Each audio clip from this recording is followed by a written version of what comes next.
Hello. હા, તમારા mummy of થઈ ગયા છે, તમે આવવાના છો? ના સાહેબ, હું નહીં આવી શકું. નહીં છો એમ? માનવતા મરી પડવાની છે. કદાચ સાચું ના લાગતું હોય તો આ વિડીયો જોયા બાદ તમને એટલો ગુસ્સો આવવાનો છે કે આ દુનિયાની અંદર માનવતા જેવું હવે જીવે છે ખરું? આપણે ભારતમાં રહીએ છીએ, ભારતીય સંસ્કૃતિની આપણે પ્રશંસા કરીએ છીએ અને ભારતીય સંસ્કૃતિ શું છે એને આપણે ઓલવેઝ વખાણ કરીએ છીએ, પણ શું આ જે કિસ્સો છે એ ભારતીય સંસ્કૃતિ છે ખરો? જુઓ વિડીયો.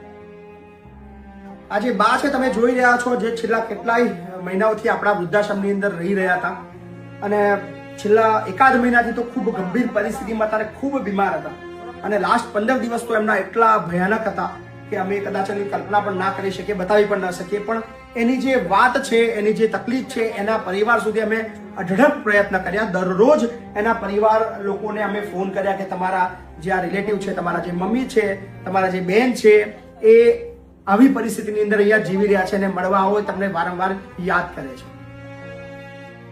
આટલા બધા ફોન કરવા છતાં પણ સામેથી અમને પ્રત્યુત્તરમાં એટલું જ મળ્યું કે જોઈએ છીએ, સમય મળશે તો આવીશું, અમારી પાસે સમય નથી, અમારે નથી આવવું, તમે તમારી રીતે જોઈ લેજો.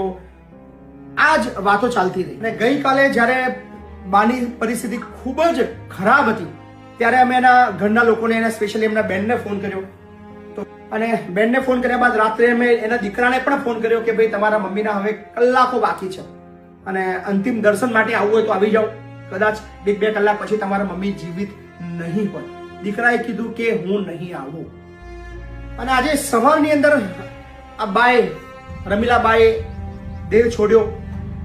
અમને એવું હતું કે યાર ચલો હવે આ દુનિયામાં બા નથી હવે રહ્યા તો કદાચ એની દીકરી, એનો દીકરો ચોક્કસથી એને મળવા માટે આવશે. અમે એ આશાથી ફરીવાર એના દીકરાને ફોન કર્યો કે તમારા મમ્મી એક્સપાયર થઈ ગયા છે અને હવે અંતિમ ક્રિયા માટે લઈ જઈ રહ્યા છે, તમે આવો. તો દીકરાએ કીધું, શું કીધું સાંભળો. હેલો. હા, તમારા મમ્મી ઓફ થઈ ગયા છે, તમે આવવાના છો? ના સાહેબ, હું નહીં આવી શકું. નહીં છો એમ? તો મારી તમને જાણ કરવાની ફરજ છે, અંતિમ સંસ્કાર માટે લઈ જઈએ છીએ એમ. ના ના, વાંધો નહીં, તમારે જે થતું હોય કરી લો, વાંધો નહીં. પણ મતલબ અંતિમ સંસ્કારમાં ખાલી આવ્યા તો કદાચ એની આત્માને શાંતિ મળે મારા ભાઈ. ના, હું નહીં આવી શકું યાર, મારી બહુ મજબૂરી છે. મજબૂરીઓ છે એમ? કઈ વધારે ચલો. હા ને ભાઈ, દીકરા સાથે વાતચીત કર્યા બાદ અમને આશા હતી કે કદાચ દીકરી આવશે. દીકરીને પણ ફોન કર્યો, દીકરી શું કહી રહી છે એ પણ સાંભળો. તમારી મમ્મી ઓફ થઈ ગયા છે, ઓફ થઈ ગયા? તો આવવાના છો અંતિમ સંસ્કારમાં? ના બાપુ નહીં આવી. હા ને, તમારા ભાઈને બી જાણ કરી, એને બી ના પાડી. ના પાડી? એને મૂકવા કોણ આવ્યું હતું બાપુ? એ છોકરો બનીને જ આવ્યો હતો ને, તો પછી એવું કીધું કે